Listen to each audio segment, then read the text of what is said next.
Hello, good afternoon, and welcome to another session on CSR Lens. This is the platform where we have a 360 discussion on corporate social responsibility and sustainability. My name is Ohinewa Brown, and today we are having a discussion on children. This is a topic that I'm so passionate about because our children are our future leaders, and it's very important for us to look at for ways and means to give them protection, to give them all access to the essential services that are important to their development and their growth. So on Monday, which was the 12th of April, we marked the International Day for Street Children. And I think that over the period, these international days that all of us, even in Ghana, do celebrate or mark, has been days for talks and issues about implementation of existing policies. But what exactly are we doing? Now, in the wake of COVID-19, access to essential services has been very important or paramount for all of us, especially for us, the adults. All of us have been looking out for ways and means to have access to water, to good education, even from home because schools were closed, to things that would help us to have a better life. But have we thought of our children who find themselves on the street? How do they have access to these essential services? And what can we do as stakeholders, as leaders that have been given responsibilities? What can we do to ensure that we do our best to things the right way? Now, to help us do a discussion on improving access to essential services is the Executive Director of Street Children Empowerment Center, Mr. Paul Semeh. He's going to help us to have a discussion on the role his organization is playing over the period on street children and how best they are working with stakeholders to resolve the challenges that are bedeviling street children in our country. Now, welcome and thank you so much, Mr. Paul, for accepting to speak to me on CSR Lens. Thank you very much, Ohenewa, for having me. It's indeed a privilege anytime I get the opportunity to be on the media, to talk to people, raise more awareness, let people know about our future, because the future is the children. So it's indeed an honor and a privilege to be here. And I greet all your viewers and your listeners. Good evening. It's my first time here. So good evening, everyone. Yeah, good evening. So this is the second time I'm having a discussion with you on your role with regards to street children. But let me find out from you. I mean, this week, or for background's sake, statistics as of 2014 from the Social Welfare Department indicates that Ghana has about, in fact, it's just Accra, about 61,000 of our children are on our streets. We celebrated World International Day for Street Children, accessing essential services. What does this mean to you for someone who have been an advocate in this space for so many years? Okay, so thank you very much. For someone who works with children, I would say there are several layers work like every child needs in their life. A child is first given by the Christian, by God, to a father and mother. They have their nuclear family or extended family who are really, really close, immediate duty bearers, who are tasked to raise this child to become all their society wants them to see. Then we have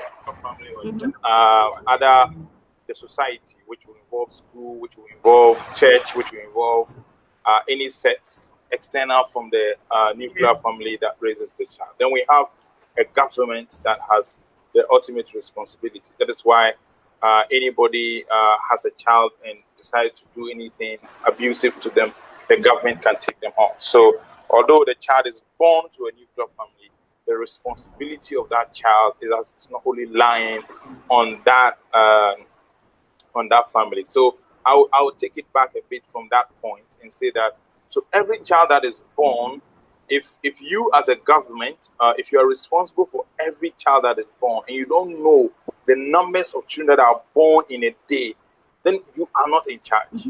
I don't know if you are getting my point. So if and if these children that are born to you as a state, once children are born in this country, they are going to be given some form of nationality, identity. Already, that is a responsibility that the state must offer at the very beginning of that child's life. Meaning that right from birth, the state has responsibilities that it performs in helping this child get a name and a nationality. So when we say access to street children, imagine a teenage mother who has given birth on the street. Our government may have no idea that this is a boy or a girl born to this or that, and this are the condition they have, and this is the name they have been given. Now, right from birth, before you get birth certificate in this country, you need to be paying for the birth certificate. This would definitely go to deny a lot of children their right to name and nationality, because the birth certificate already is what defines, allows you that official name and nationality. So if we say access to children, it would mean giving that street child who is born today on the street in Makola or in Katamanto or in Agbogbloshe, in Tema Station, the right to have that nationality. If you step back, even during the birth process itself, it is a health issue. So this child must have access to healthcare. Way before education comes in, this child must have access to healthcare, because as a country, if any parent gives birth to any child and decides to do anything abusive to that child, that parent can be taken to court and can be sentenced, like we saw recently happen. So if the state fails to give access to healthcare for a child just because they are born to a mother who is not able to provide that, then the state is not providing access. The state is denying that child that right to healthcare, basic healthcare at the very beginning. Then one very, very fundamental thing, apart from you being alive, is being productive. To be productive, our society, we have said education is the way we transfer knowledge, we share information, we get you to become that person. So every child needs to have access to education, be it crèche, preschool. So if you look at a child's formation from age 0 to 6, that is when a lot of the attitudes and a lot of the habit, the personality is formed for the child before they build on that. Now, how are we making sure that a child that is born on the street today has access to education at a very, very basic level, all the way through the universal basic education? Then you have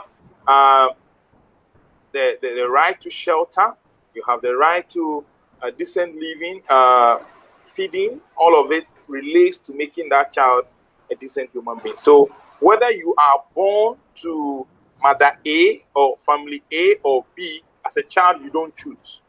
So once you don't choose, and we have signed a constitution and we have a state, the state is assumed that they will provide the basics for you. So we need to give street children access so that they are able to be contribute meaningfully to this state we have all signed up to as a country. I know that the Constitution actually gives protection to almost every child. It doesn't matter where you find yourself. It doesn't matter what kind of background you come from.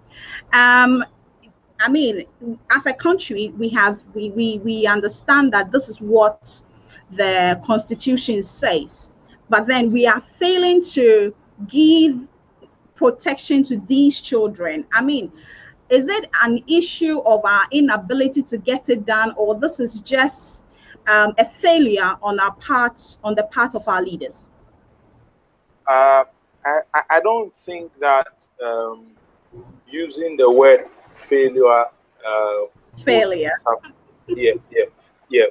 would be something I would go for. But I would say that we have done what we can. If you look at the history of this country, we have FQ, right from our first president. We have free compulsory universal basic education. Successive government in and out have redefined this to mean, and recently it includes senior high school. So what is the point I am building on? We have written in our healthcare books free maternal healthcare. We have written in our healthcare books free health insurance for vulnerable children. But we have, although successive governments have mentioned these things and have tried, invested money in trying to do this, increasing access to children to go to school, there are different sets of children, and we cannot look at all the children in that manner. For example, I was born to a mother who had 6 children. My dad was born very early in life. Okay, so if you are comparing me to someone who was born, if you are comparing me to, I don't know, at my age, someone like a Kufado born to a family, a father, mother in an affluent family, born in a very stable environment. Mother, father are there, what they would go to, what they would have to get in life is all already predetermined before he is born. If you come up with a law and say that we all have free SHS, we all have, those who are vulnerable have free healthcare. Of course, the public school now is supposed to be free, but there are barriers that are preventing me, who was born to a mother who never got education and was on and it's thinking about bread and butter, to somebody who was born in a more stable family where the parents had education, the parents have they have things thought through and worked out when it comes to what they will eat and where they want them to go to school and all of that. So clearly we need to look at the barriers that are going to exclude the most vulnerable in our communities. So what are the barriers currently with healthcare? Although it is stated clearly that street and vulnerable children should be getting free national healthcare, it doesn't happen. It doesn't happen because my organization has a letterhead that is boldly stating Street Children Empowerment Foundation. Now, we would even write names of children we have found on the streets that need health insurance. The national health will still require money. The national health will come to our premises, register children there only if we are paying for this service. Clearly, there's a disconnect there. The social welfare is supposed to submit a list of names and get them registered and all. There is a barrier that is preventing children on the streets from getting this healthcare. It doesn't, I am not saying that there should be no way of checking whether you're a street child or not. But if the way of checking means that we have to go and find a social welfare zonal officer and get them to identify the 60,000 street children in Accra before they can get free healthcare, then clearly that is a problem. How can we work with institutions like SCEF, with institutions like Chance for Children? There are several NGOs working with street children.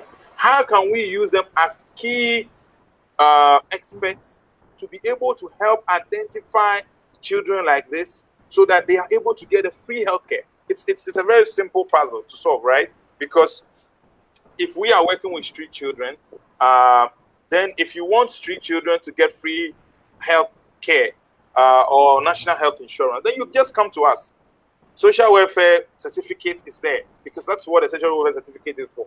If we were not working with street children, there will be no need for us to have the social welfare certificate. So once we have that, you simply make us enlist all children to you, and then you enlist them there. If you want to get into GES, we are writing to GES. We are always going to the streets, identify children on the streets, and then take them to public schools. We are not taking them to our private schools. Say, for example, we do not believe that we should have a school exclusively written, this is a school for street children. This is in consonance with national policy that no child should be excluded and be put into a branding that you are this or you are that. Every child is supposed to get that same basic education.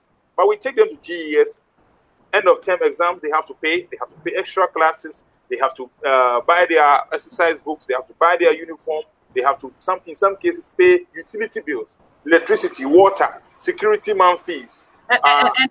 And that is whose responsibility? This is the child whose mother is on the streets, and probably she's been convinced by us that her education is his or her right, that has gone to school. He has to pay these things. It's costing over 1,000 Ghana cedis for a child to get free education at the basic level.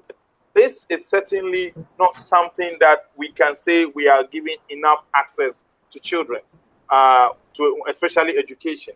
So I have listed healthcare, I've listed education. When it comes to shelter, I didn't choose my parents. I was born on the street. I was born to a teenage mother, a kayayo.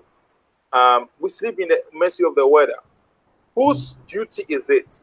My parents cannot provide. They feel the best they have is where we sleep at night in the open air. And truly, they are doing their best. But it's not only their duty. The state has a responsibility for me as a child, because I didn't choose that mother or that father. So what is the state's duty in terms of providing shelter for me? I'm not saying the state should pull me away from my mother or my father, but I'm saying that how can the state, because I am born, give some form of support so my parents can give me proper shelter? So that's why this is the reasoning behind seeing that other developed social protection countries would give stipend or money to parents because they have children, because the state has a duty for their children. It is not just enforcing the law, but the state has a duty to perform when it comes to my shelter, my education, my health, access to legal services. If somebody have defiled me and I go to the police station, the policeman says, okay, my mother needs to go and get a medical exam done. And the doctor says, I'll be invited to the hospital to come in, to the court to give testimony. So I need 400 CDs. I need some cases 600 CDs before I will do that medical examination and write it on an official report. That looks like 600 CDs, 200 CDs.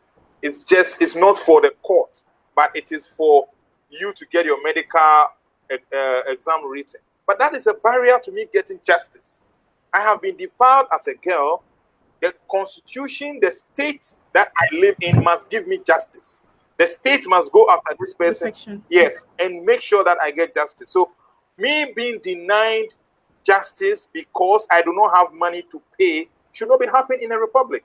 And this is what we mean by access to essential services. All of us as human beings must have that. And street children cannot be excluded. And I have to say that I was once there. I would have been an urban poor street child because my mother was there. My brothers were there. We were doing our best. My mother was doing her best. Now we left the street at some point, but the point have to be made that it's a lot of struggle out there. And anyway, you didn't choose your parents. I didn't choose Not my at all. parents. So we must all get the same essential services. I'm not talking luxurious service, essential services. By the definition of the word essential, it things you need to be able to live. If a parent tries to kill any child or deny any child essential services, that parent should be taken on. The same way, if the state denies children access to essential services, the state must be taken on. But I don't know if our democracy or our rule of law have gotten to where we can accurately take our government to task and challenge if we are actually giving essential services to children, vulnerable street children. That would have been. But let me find out. Yeah, let me find out from you. I mean, in the era of COVID, did we have an increase in streetism per your observation from your organizational perspective? And if we did, what were some of the issues that, what actually caused that, if we did? Okay, thank you again. COVID touched everyone. Our governments are crying, European Union, everyone. Street children already were the marginalized, already were the weak of the weakest. So I want to say that our government was quite on point to try to give children in street situations during lockdown and COVID at least food, things they needed to be able to survive. The only part I have with that is if that is an essential service, then all NGOs that are working with street children should have been called to open, should have been called to operate. Because if you look at the money commitment that was given, I know the healthcare workers are the frontline workers, but people on the streets were at the mercy of the whole situation. And so when we were also told to close, I had cause for concern for that, because where were they going to go? Who was going to? We have worked with these children. Some organizations have worked in this field for over 30 years. So I thought this was a unique point where partnership work could have been exhibited by our government, where the government could have said, okay, it's just a matter of call. If you go on Facebook now, if you go to the social welfare, you will see all the NGOs that are working with street children, and you could have the government could have easily invited us to the table and said, all right, so let's who are the places where are the locations you reach? How can we give you what resources do you think immediately are needed now? How can we work around the shelter? How can we work around the food? And I feel that we could have been able to a lot more use the money more effective. I'm not saying it wasn't effective, but I'm saying we would have used it more effective than we did during the lockdown. But by event of that intervention alone, it should tell you and I and everyone that people got more vulnerable. As an organization, we did a survey. We interviewed all the parents that we had worked with over the years regarding their situation. A lot of them said the way our model works is to help them with the barriers that take them from school. They did indicate that they can give some form of support for their children's education. But when COVID happened, the capital they had, the little money they had that they could use to run their tabletop businesses or to buy vegetables from one wholesaler and retail, all this money was gone. They couldn't afford to take their children back to school. They couldn't even give the basic support that they gave for their children to be able to go to public schools. And the percentage was very, very high. Over 60% of the families had said that. If you read that study, I can share the link of that study with you. And if you looked at, I mean, that was education. Health was similar. Shelter, food. So if there was no interventions from organizations like us, Chance for Children, Kinder Paradise, Street Girls Age, even Christ the King Soup Kitchen, and different organizations, Safe Child Advocacy in Kumasi, Muslim Family Counseling Services, and all several NGOs that have been in this field for over a decade trying to help. They couldn't have survived. More children are coming on the street. More children, more families' economies have been shattered. So they can't provide the basic support they could give. The whole family ecosystem is ruined, and this is the time for all of us. I know everyone is busily looking at themselves. Everyone is busily checking, how can I save more money in case a COVID or a situation like this is coming again? I may not have the money to be able to. I need to be able to have the money. While we do that, these families' entire capital was like 500 cedis, 1,000 Ghana cedis, 200 cedis. All of this is gone. So those at the top, the middle class and the upper class, are busily trying to put money away, whereas the very bottom have nothing left at all that they can feed on. So when crises like this happen, it is time for the whole world to rethink our values, relook at our values. Why have we placed so much emphasis on luxuries of life, greed, not caring for each other? Because during COVID, we could see that all the fashionable clothes and gadgets and things that we were busily acquiring were of no essence. What was essential was the human connection, how we could reach out to others, even to see human beings. That's when we could see that it's valuable. We are fortunate here in Ghana and in Africa that lockdown is not in effect anymore, that we can go around business. But in other parts of the world, in Europe and the rest, people still are in lockdown.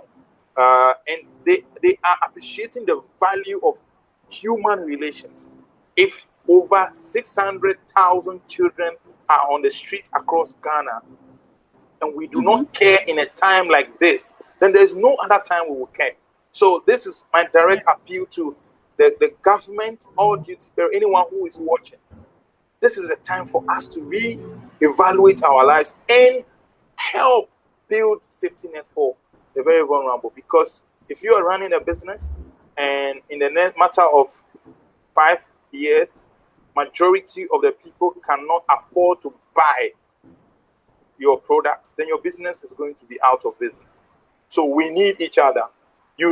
So that's why I like this platform, because you say CSR, corporate social responsibility. It's not just corporate social responsibility. We have personal social responsibility. As a church, we have a social responsibility. Every one of us must have that social responsibility, that we need to care for each other. If you want your business to strive, identify with people who are buying your product. Who are the people buying Indomie most? Who are the people buying your rice most? The Calipo. Who are the people buying? If I want to mention some basic things, services that most of them, MTN. Who are the people doing the vending? Who are the people selling the cards? The mobile money operators. Who are these people? Most of them have this connection. How can we invest in these people in a way that in their education, so that they are able to give us better customers? They become better customers, better people that we can share this world with. If we just tend to our greed and stack everything away, we'll realize that we were just doing ourselves a great harm. So, yeah. Okay. Let me remind our viewers that you're welcome to join the discussion. Please share your comments with us, share your views with us, share your suggestions with us. We are discussing improving access to essential services for street children, and this is at the background that on Monday we marked International Street Children Day, and we are looking at how best as a country we can improve access to essential services for our street children. My guest is Miss Paul Semeh. He's the Executive Director for Street Children Empowerment Foundation.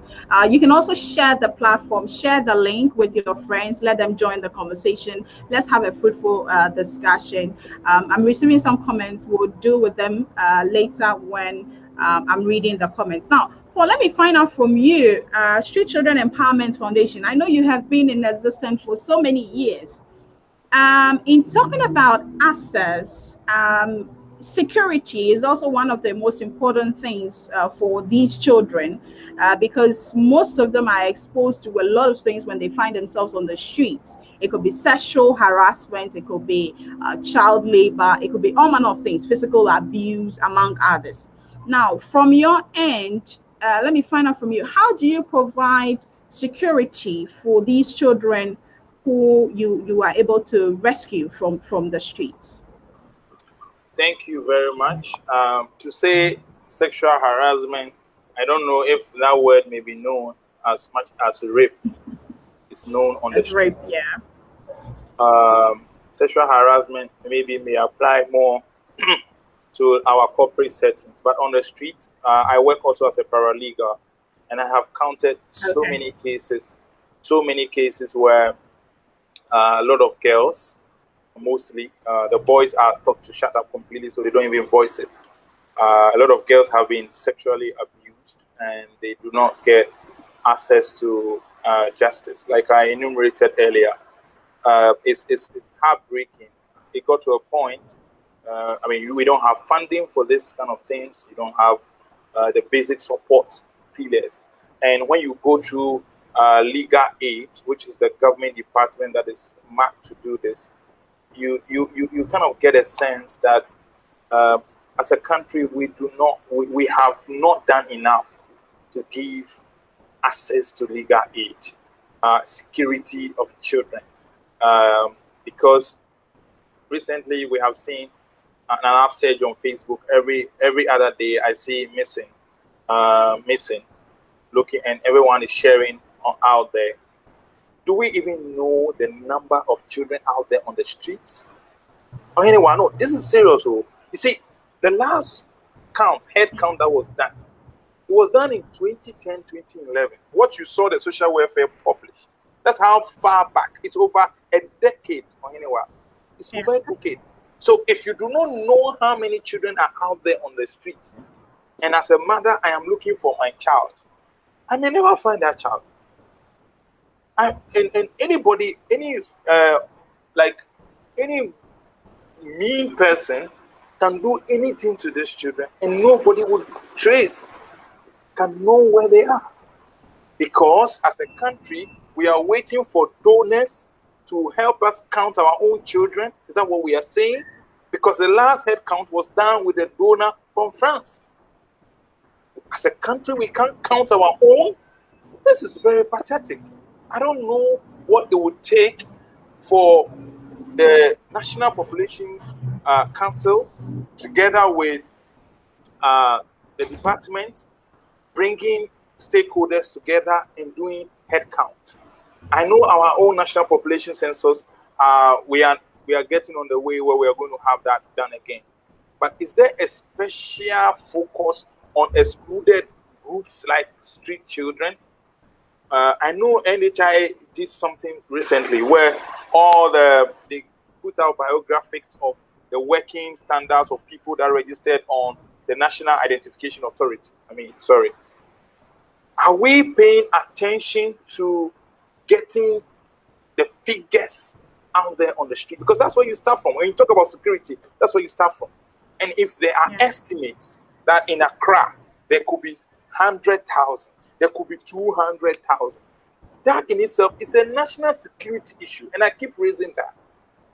It's a national security issue, because if you have a lot of young people out there, not in education, not getting access to any of the essential services, what would you think? Or anyone see, let's forget this conversation and let's take you back for a minute. You are growing up and then you realize that my mother is, excuse my language, a drunkard.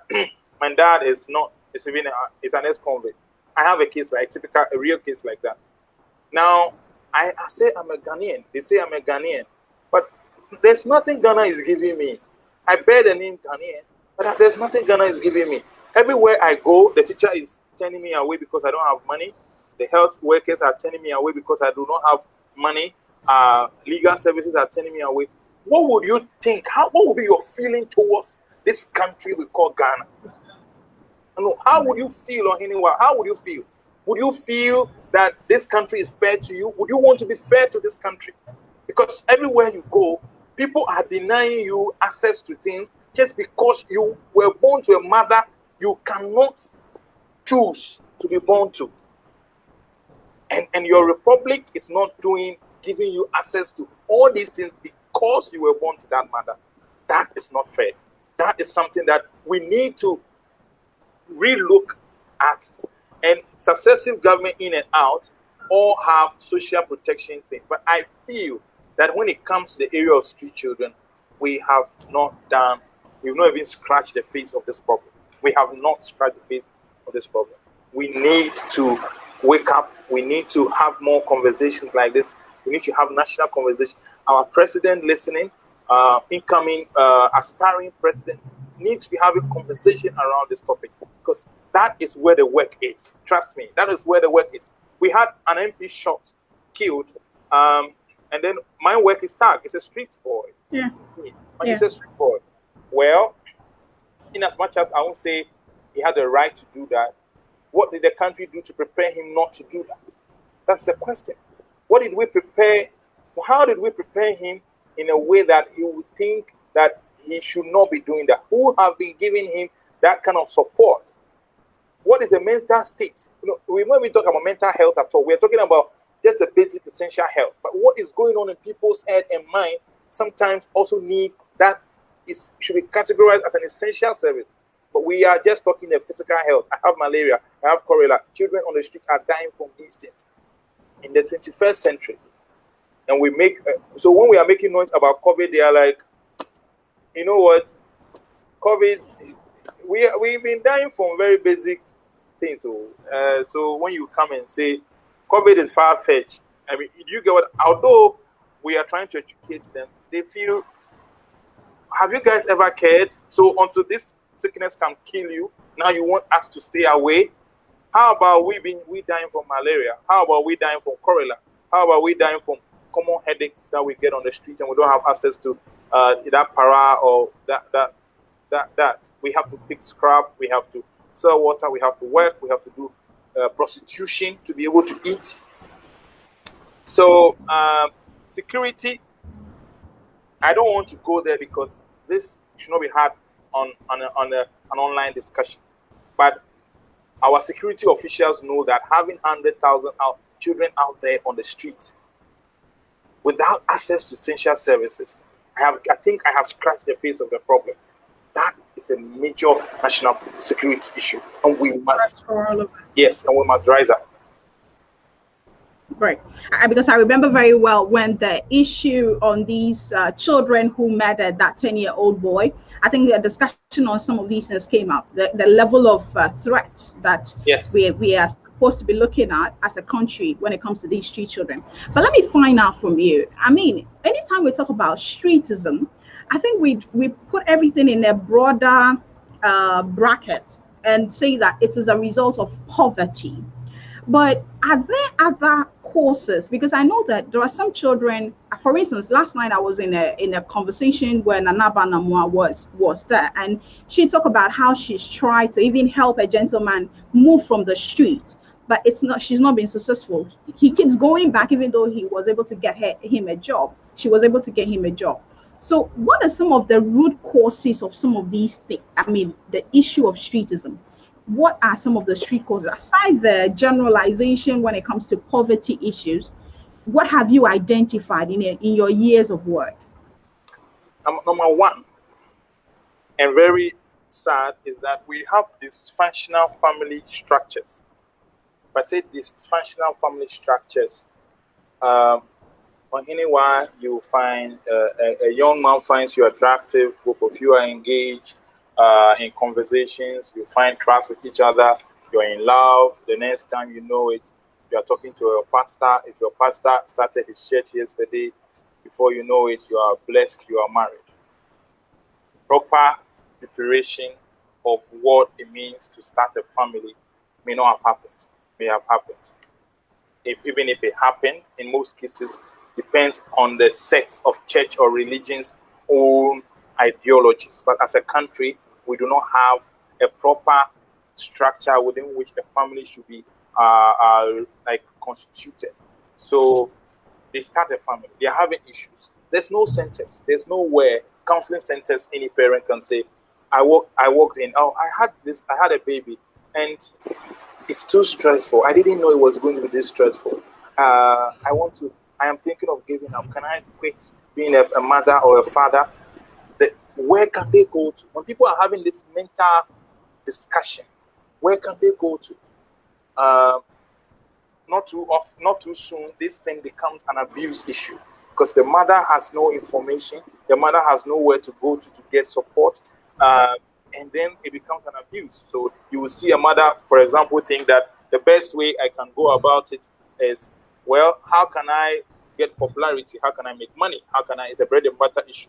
So recently, someone was just sentenced for abusing their child. But who taught parents in this country how to be parents? Who is teaching them? Who is teaching us? I'm a parent myself.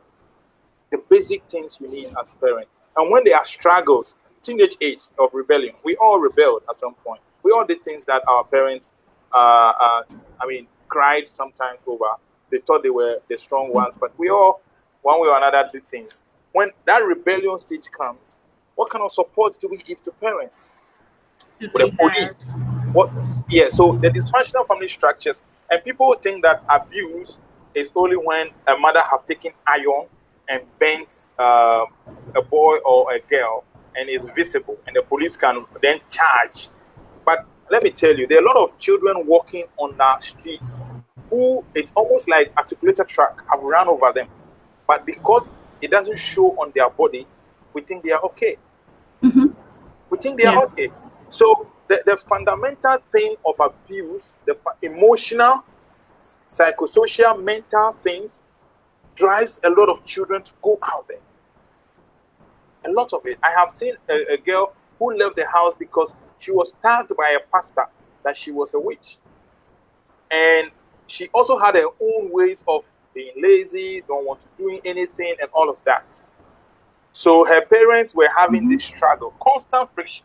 So she left the house and went to sleep in 37 station. Now, when we got involved, we could actually see this is serious psychosocial issues. It's the girl has an underlying mental health issue, and the parents are thinking that talking on this girl is the only way of solving it. But some of these cases, they need medication. Some of these cases, they need constant counseling, they need constant therapy to be able to get out of the situation. So we are having so many of the cases lazily being attributed to poverty. But the underlying issue, dysfunctional family structures, is one of the underlying issues where a lot of the struggles in relationships, in family settings are not properly being resolved. Then we have, on top of these ones, the physical abuses that we can see. Some fathers are having carnal knowledge with their own children. I'm using legal term now.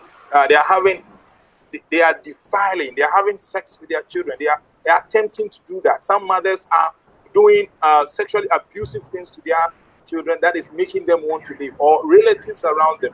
Things like that. So all these things, some of them are driving factors. Of course, the poverty is fundamental and it's there.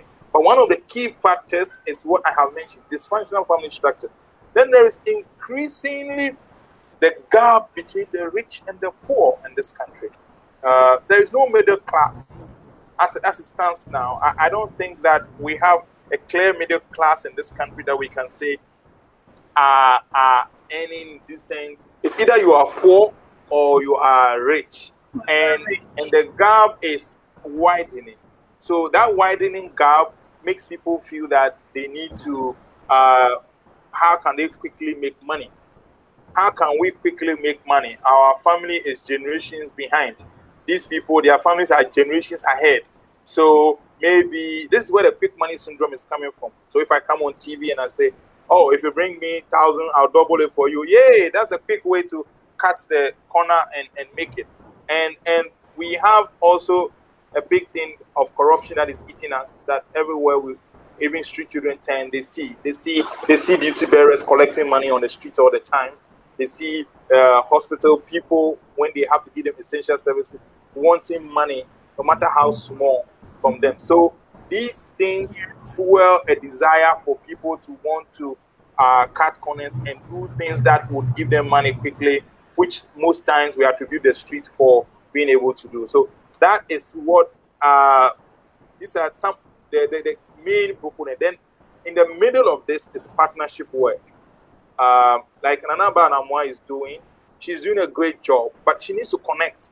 You can pass my details to her if you have her details. I've not met her in person, so I do not know her. There are several journalists that are trying to do a good job. But how can you work in partnership with the NGOs, the academia, the university? They are writing a lot of paperwork, a lot of knowledge is being kept on shelves. How can we connect that to solving this problem? Because the professors and the doctors are watching and listening to this conversation. The journalists are doing their own bit. We are all working in silos. This silo work is not making us be able to make any proper progress, holistic progress. For example, as an NGO, we find a child on the street. If the child has been abused, it shouldn't take SCEF, which is focused on education and health, to have to go and do legal aid. But if there was proper partnership work where legal aid was working with DOSU, and DOSU had more structures at the community level, and we could easily pass this girl on and she would get all the essential services, I do not need to be involved all the way. But right now, if you pick a child from the street, like Nanaba Namwa, you need to be involved all the way. You have taken the person from the street, you've given them some kind of education, economic, you say, come and do this.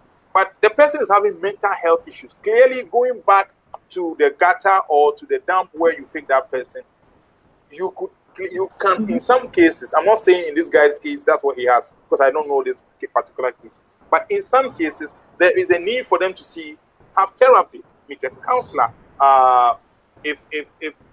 If you want to be religious, if there is a religious angle to it, then we need to work with our churches and our mosques to be able to deal with the religious components that will come with it. We are people that believe in religion. So if we feel that religion could be playing a role in it, partnership work, the churches, the mosques, the police, the education, GES itself need to have street children outfit. But how are they working with the NGOs that are out there 24/7? GES may never have to go on the street. We may just have to go on the street, talk to them, build a relationship, prepare them, bring them to GES. The government introduced something they call complementary basic education, but it was focused more for rural Fulani herdsmen. How about the urban poor street children? Can we expand this policy to include them so that they are able to have their basic support, like NGOs like us and different individuals who are interested in helping can easily do their part and not have to take on a whole battle? Because right now, if you take it on, you take a whole battle. Let me give you a typical example. We tried to start a boarding school focused for street children in the outskirts of town. Okay. And we had to build our own security. We had to build our own health structures. We had to build our own virtually everything. But if we had partnership work, our interest of helping street children in a boarding setting will not be something that we need to take all upon ourselves, and the cost will not rise that high. So we can do this, but we need partnership work in the middle. So that's one of the main reasons, actually, that is causing this. Now, let me find out from you. I know the parents are also to be tackled. At what angle are we looking at the role they also play? Because, I mean, you've talked about, some of the processes, the discussions that goes on when it comes to when people are dating and maybe pregnancy comes in. How are we tackling the issue from a parental perspective? Wonderful question. And again, this is what comes to the partnership work. Our churches are doing some form of counseling. Every church has a counseling unit. Every mosque has that. Before you do awure, you see somebody. And I'm sure all traditionalists, our other religions have that. How can we connect that when a parent, there is a national fundamental guide for being parent and dealing with parent, that when a parent comes to you, you can engage them. So for us at SCEF, we are having to do 3 pillars: economic training for parents, financial literacy, and parenting skills. Because these are the 3 key reasons we see are the reason children end up, the parents are not able to support their own children. A parent thinks that at the age 12, she was bringing money home because she was seeing a lot of guys, having a lot of boyfriends. And so she thinks that there's nothing wrong if the little girl is seeing men at 9, 10, 11. There's nothing wrong with it. She will say, I was carrying a lot of water. I was doing a lot of hazardous things. I was fishing. I was doing things that could have killed me. I didn't die. So you will also not die. So why are you complaining? Why are you saying it's a child right? We need them to understand that this hazardous work we have written in our constitution, that no child is allowed to do hazardous work. This is what it means. Because yes, if the parents cast their mind back, they will see that they lost a lot of their friends to these hazardous activities. So the state wants to prevent that we lose these children. We need to build an understanding with people why we are saying that children should not be doing these child labor related activities. But until you build that understanding, they will rebel and not want that this happens. Put that away. If a child is rebelling, there's a rebellious stage. But how many parents know this? And even if they know, where do they go to get that constant reminder that, hey, your child is at this stage, and on this stage, these are the features, or these are the things you will see. At this stage, these are the things you see. At that stage, these are the things you see. Where do they go to get this constant reminder. We need to have that. We need to have that as a state, so that the parents who are struggling and dealing with things can actually go somewhere and get therapy and get the help, because the parents are dealing with things themselves. They say that patriarchs of a mountain, if as a state, if we want to give our children the best, if we want our children to be competing in the 21st century, we have to look at the kind of parents we have that are raising our children. If the parents we have that are raising our children are still not understanding basic concepts of child rights, are not understanding basic concepts of nudity and its abuse, emotional abuse, and all the basic abuses that we define, if they do not understand it, that education is supposed to bring the child the best, how would you convince them that the child should be off the streets and should be in school? But as an NGO that is focused on children, should I be the one also educating these parents? No. That's why I bring in the partnership work. We need to have a broader national conversation and engage a holistic approach, 360 social work approach in dealing with these issues when it comes to providing access to street children. But that brings me to my next question. Now, every now and then when you drive on the street, especially for me when I get to the airport area, I get a bit scared at the things I see. I mean, you see these kids rushing to your car, asking for money, and like Gabio Chudaku would say, I mean, you look into their eyes and you see fire, like anger in their eyes. And for some of us, that's what scares us. How do we win the battle against streetism? What are we supposed to be getting right to at least we might not be able to get it all through, but curtail it in terms of the numbers of children that we have on our streets? We start from the point I stopped. Partnership work. Invite all key stakeholders to the table. Have a national steering committee. Have a national steering committee. I'm not saying the one that is going to go and take tea, drink tea in all the big places. I'm saying the one that is boots on ground, the one that is actually at the forefront of this. The people, I'm not saying you go and sit in some conference somewhere and say you are couching a national strategy for street children when the problem is before our eyes. This is not rocket science. This can be solved if we are willing. Leadership must initiate.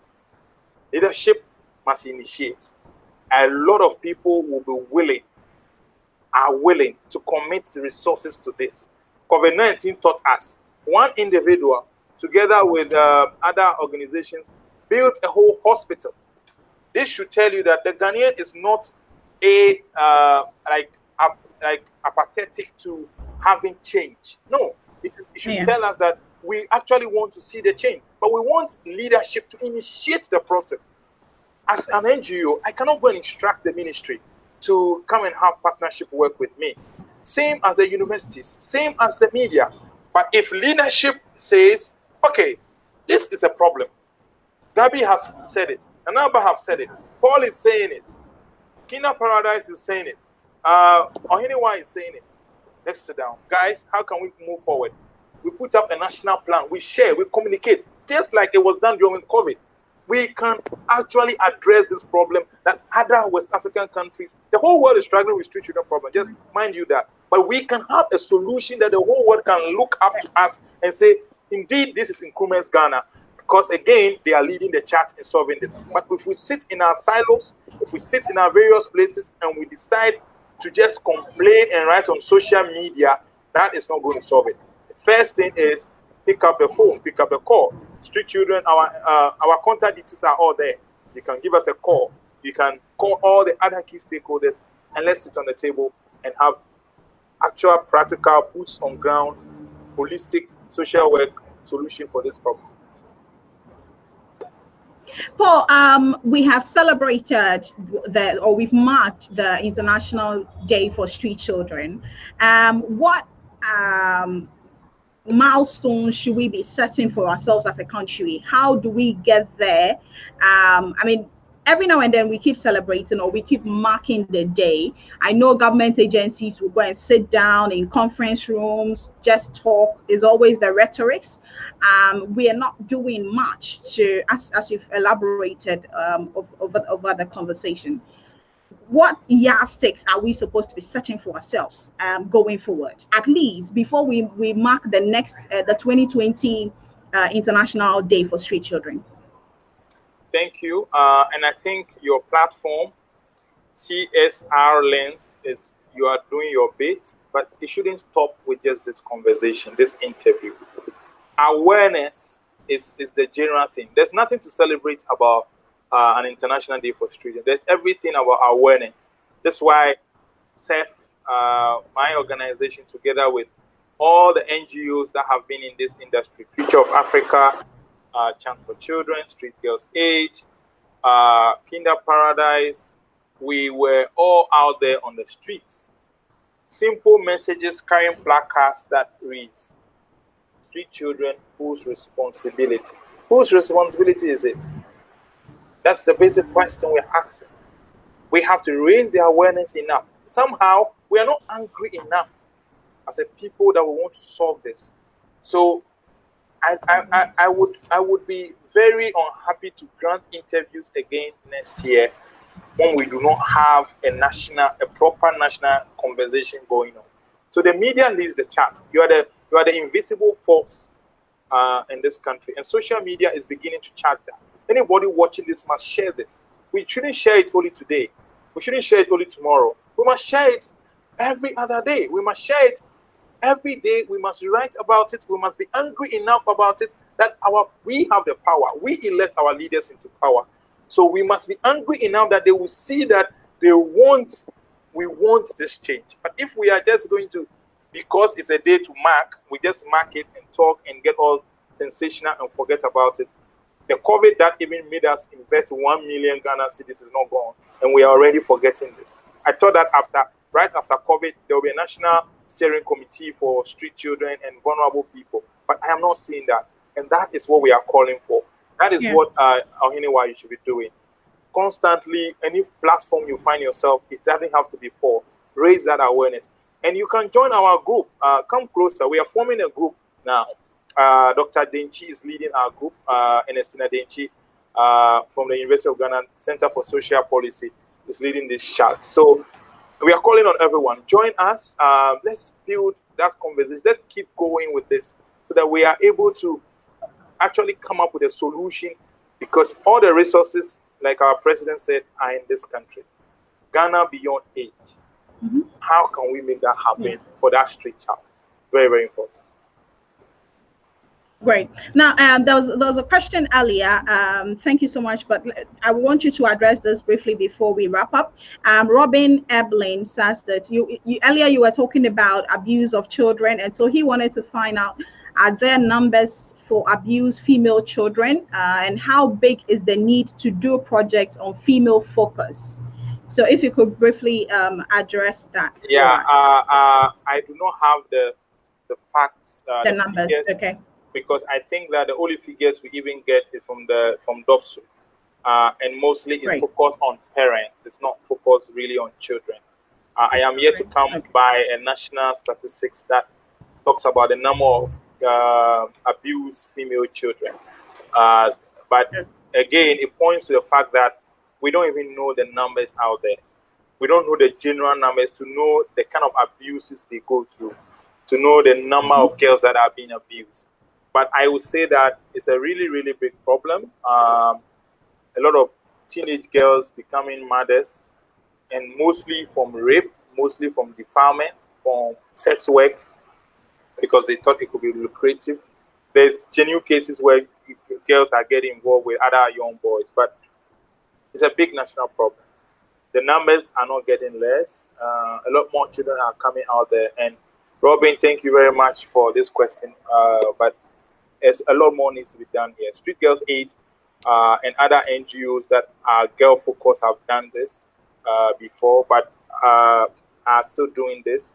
But I can say that it's a big focus area, because on the streets, the boys can carry the heavy loads, they can do the manual jobs, the big things to be able to earn money. But for girls, it's even more difficult for them to be able to carry these things. So the avenues left for them is if the macho guy have carried something and earned money, then you somehow have to go to him to give you. So for him to give you, he also needs sexual favors, or he's going to rape you, or that kind of relationship. So monetizing sex and that kind of thing. So it's a big need area, and there will be a big reason that we can go more into this and join the others that are helping our girls focus in the streets to come up with more intervention. Okay. All right, Robin. So I guess you've got your answer there. I'm sure you look for ways and means for us to for a collaboration with any of the NGOs that he has mentioned. Thank you all. Thank you, Paul, for your time. I am very grateful for the insights you've shared on my platform. I want to believe that every single person who joined the conversation have gained something, an action to take home. And I'm very grateful for your time, and all the team at Street Children Empowerment Center. Thank you for the coordination. Ibrahim, I'm very grateful for the coordination as well. Ibrahim is a communications officer for Street Children Empowerment Center. So this is where we wrap up. We draw the curtains on today's episode. Let me say a big thank you to Elisha T. Joseph for your comments, Robin, Evelyn, Tony Nyame, Gid, Mackenzie, and the others who joined the conversation. We are very grateful to you all. Don't forget to like our page and do share all our productions that we have in subsequent weeks. Do have a good evening. Thanks for watching.